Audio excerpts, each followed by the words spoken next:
Bancos russos fora do sistema SWIFT e a grande tendência de inflação nos Estados Unidos e na Europa. É sobre isso que nós vamos comentar no vídeo de hoje.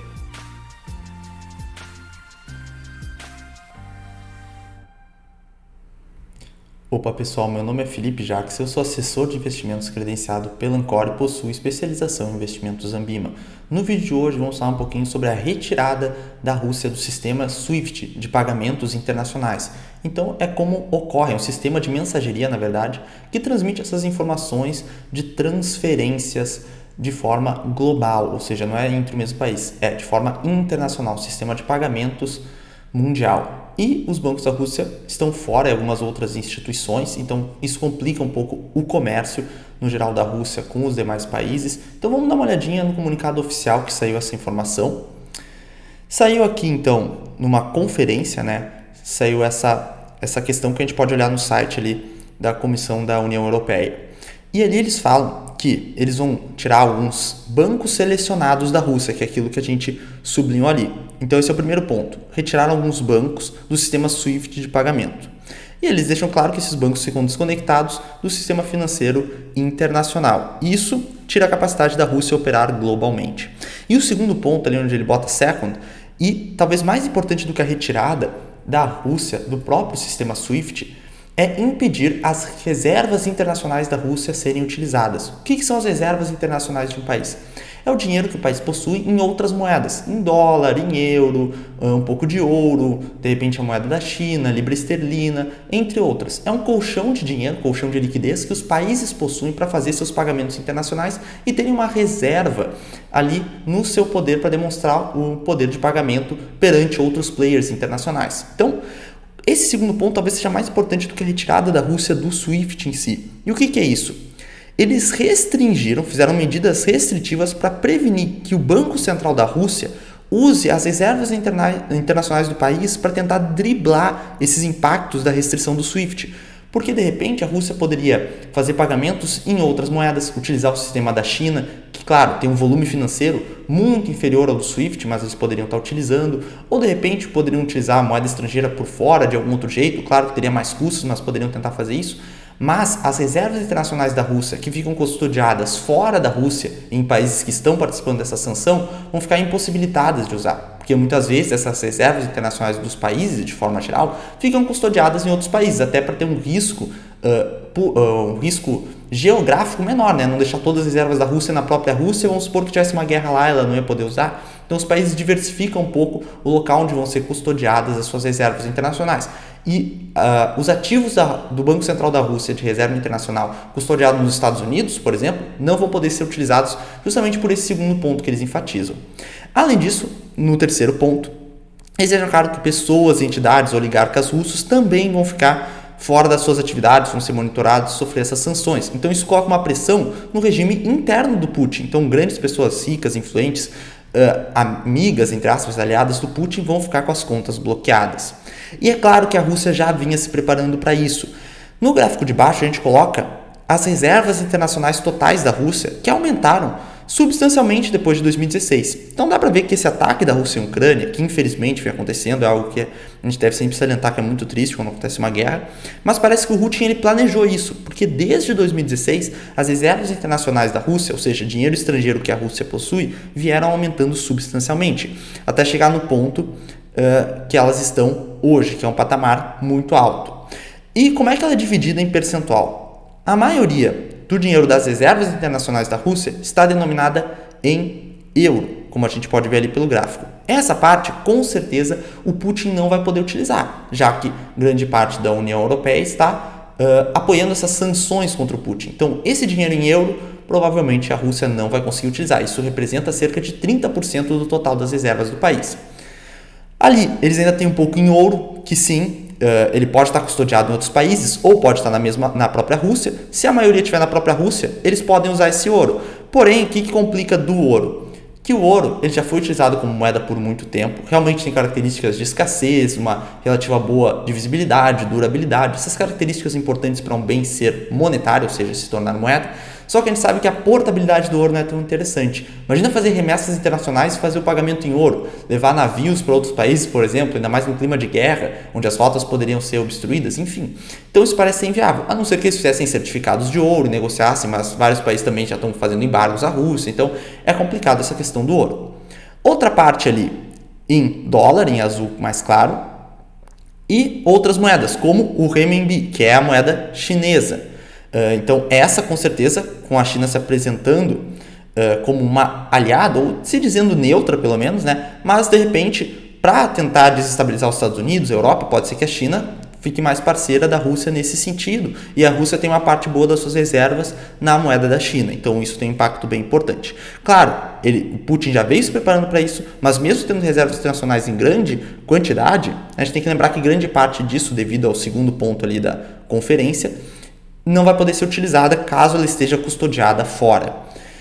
E é claro que em tempos de guerra a moeda do país tende a se desvalorizar, porque uma das principais formas dos países financiarem a guerra é com a impressão de dinheiro, o aumento da base monetária, ou seja, aumenta a quantidade de dinheiro em circulação, só que no momento em que o país está produzindo menos. Por quê? Porque é um momento de guerra, as empresas não vão estar produzindo ali, sendo que pode cair uma bomba no quintal delas na sequência. Então, é claro que não chega a isso na Rússia, porque o ataque não está sendo na Rússia, mas é muita instabilidade econômica, isso tende a diminuir a produção no momento em que tem mais dinheiro em circulação, que o país imprimiu dinheiro para conseguir financiar os seus custos de guerra, a tendência é que a moeda desvalorize. Além disso, fica um pouco complicado de tirar essas moedas russas do país, já que eles estão impondo controles de capital e também estão fora do SWIFT. E as reservas internacionais da Rússia, elas estão, grande parte dos ativos, congeladas. Eles não podem utilizar. Então, como é que a pessoa vai ter liquidez para estar saindo dessa moeda, se o Banco Central de lá não pode usar grande parte do seu dinheiro em dólar e euro? Enfim, então, muitas pessoas tiraram o seu dinheiro da Rússia nesse momento. E com isso, no gráfico que vocês estão vendo da moeda russa, ela se desvalorizou veementemente. Então, claro, a moeda valendo cada vez menos. E o que a Rússia fez para reagir a essas sanções pesadas que ela vem sofrendo e a desvalorização maciça da sua moeda, o rublo russo? Aqui a gente separou as principais. A primeira delas, taxa de juros. O Banco Central da Rússia elevou a taxa de juros de 10,5% para 20%. Então, basicamente, dobrou a taxa básica de juros do país. E por que isso é importante a gente salientar? Com o aumento da taxa de juros, isso significa que os títulos públicos por lá vão estar pagando um juros melhor. Isso atrai dinheiro para a Rússia no sentido de que os títulos de lá vão estar remunerando com uma taxa mais atrativa. Ou seja, isso é para tentar atrair um pouquinho de dinheiro, ou melhor, manter o dinheiro lá, rendendo juros um pouco melhor, né? Para tentar aumentar a atratividade da moeda. Mas, enfim, vamos ver as outras questões. Os residentes na Rússia estão proibidos de transferir dinheiro para o exterior, então controle de capitais. Exportadores passam a ser obrigados a converter em rublos 80% de sua receita em moeda estrangeira, obtida desde 1º de janeiro. Então, de 80% da receita que exportadores russos obtiveram, eles são obrigados a converter esse percentual de 80% que eles receberam em moeda estrangeira em rublos russos. Para quê? Para tentar criar uma demanda para a moeda, que essa demanda está inexistindo, então eles têm que criar artificialmente. Como que eles fizeram isso? Controle de capitais, obrigar os exportadores a converterem 80% da sua receita em moeda estrangeira em rublos russos para criar essa demanda. E a Rússia impôs restrições temporárias para investidores estrangeiros que não podem vender ativos e participações e retirar o dinheiro do país. Aqui é algo preocupante, a marcação a mercado desses investimentos virou zero, já que eles não podem ser vendidos, então, poxa, um controle bem rígido. E o Banco Central russo retomou a compra de ouro no mercado doméstico. Então, essas foram as principais reações da Rússia perante essas sanções e visando a proteção da moeda deles. Mas o que isso não evitou? Não evitou uma corrida bancária que está em andamento na Rússia. O que é uma corrida bancária? Pessoal, a gente tem que entender que os bancos, eles emprestam mais dinheiro do que eles possuem, na esperança de que eles conseguem estimar mais ou menos quanto que cada pessoa saca no dia de dinheiro. Só que acontece em um momento de instabilidade, como o que estamos vivendo, e as pessoas querem desesperadamente sacar o seu dinheiro porque sabem que uma hora ou outra vai ter uma restrição bancária. E estão pensando também em retirar antes que outras pessoas solicitem a retirada e você fique sem o seu saque. Então foi isso que aconteceu. Houve uma quantidade de saques maiores do que os bancos estavam esperando e eles tiveram um problema de falta de liquidez. Os bancos não tinham dinheiro para honrar o saque de todo mundo, já que os bancos emprestam mais dinheiro do que eles realmente têm em caixa. Quando muita gente solicita o saque, eles não têm esse dinheiro. Isso se chama corrida bancária. Muita gente desesperada para sacar dinheiro do banco e o banco não tem esse dinheiro no momento para honrar os pagamentos de saque. Foi isso que aconteceu. E os bancos russos afundaram 80% nas bolsas de Londres após essas sanções. Alguns caíram até mais. Por quê? Porque esses que são negociados na Bolsa de Londres, essa bolsa não fechou, ao contrário da Rússia, que recentemente está fechada para evitar esse tipo de queda. Mas os bancos russos negociados na Bolsa de Londres tiveram uma queda de 80%, já que eles estão incorrendo nesse problema de falta de liquidez devido às corridas bancárias que fazem os bancos terem que pagar mais saques do que eles realmente têm de dinheiro, de liquidez, ou seja, uma crise bancária se instaurando. Bom, quais que são as consequências econômicas? Porque as consequências humanitárias a gente sabe que são muito graves. Mas vamos dar uma olhadinha no que infelizmente está por vir, que parece uma pressão muito inflacionária para o mundo inteiro. Então, vamos dar uma olhadinha melhor aqui. Primeiro, barril de petróleo, que esse print aqui foi tirado um pouco mais antigo, cerca de $107 o barril de petróleo, agora já está quase 110 nesse momento, não sei quanto é que vai estar quando o vídeo for uploadado, mas o preço do petróleo subindo, a gente tem que lembrar que é a fonte de energia primária do mundo.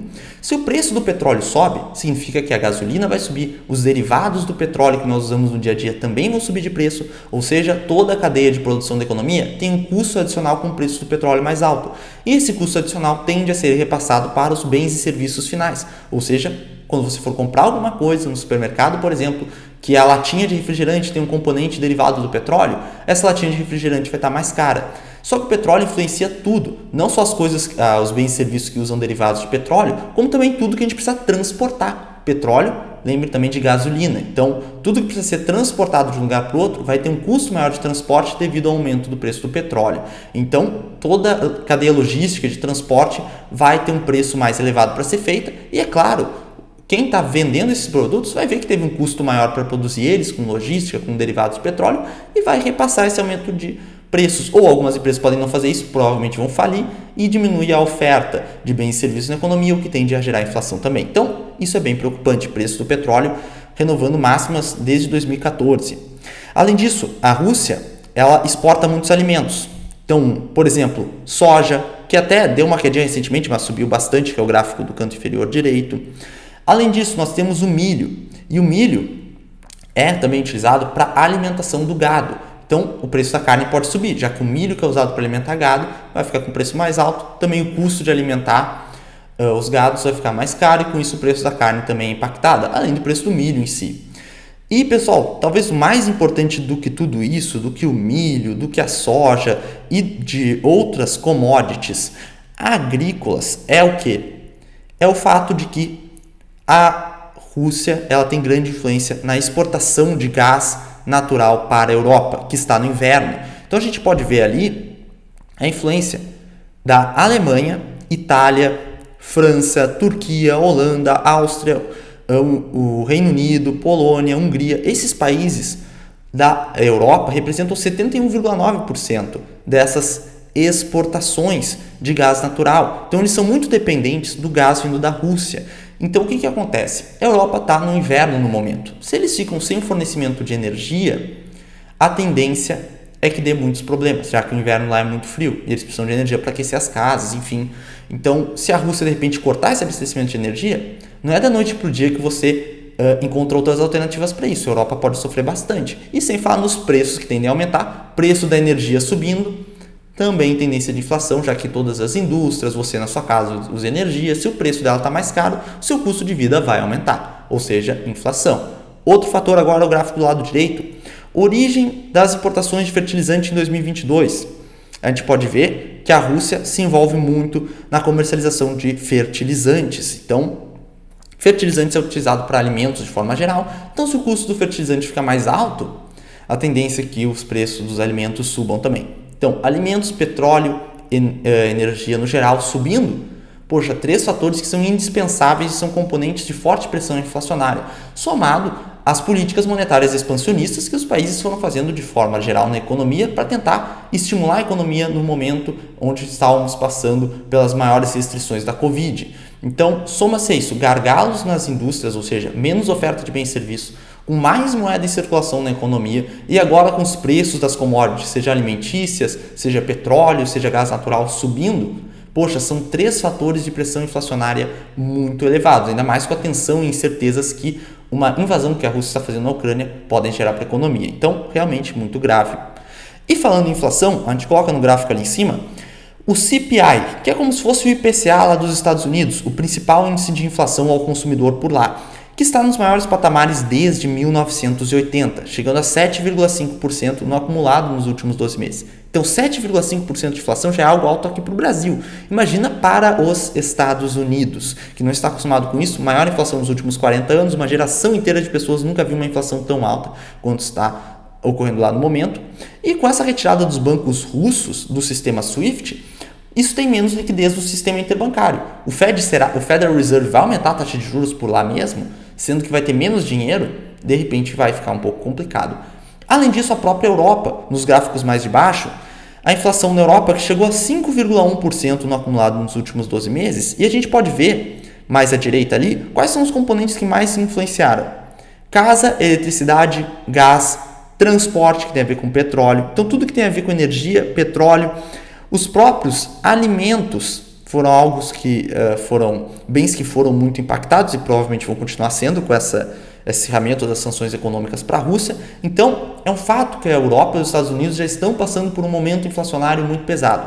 Aí, mais com esses fatores que eu mencionei, como o aumento do preço dos alimentos, das commodities, petróleo de forma geral, isso é um custo na cadeia logística da economia global. E no momento que já está tendo muita inflação, muita incerteza e muito dinheiro em circulação, ou seja, o que a gente pode observar? Tem uma demanda baixa pela moeda e uma oferta alta. Isso tende a desvalorizar a moeda.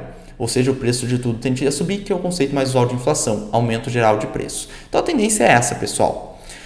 Quem que está saindo por cima nessa questão do ponto de vista plenamente financeiro, né? A gente sabe que o humanitário com certeza é muito triste. Mas é justamente o Bitcoin. A gente pode ver um tweet ali do próprio governo da Ucrânia colocando a carteira de Bitcoin e de Ethereum, que é a segunda maior criptomoeda do mundo, ela coloca ali para aceitar doações em Bitcoin e Ethereum.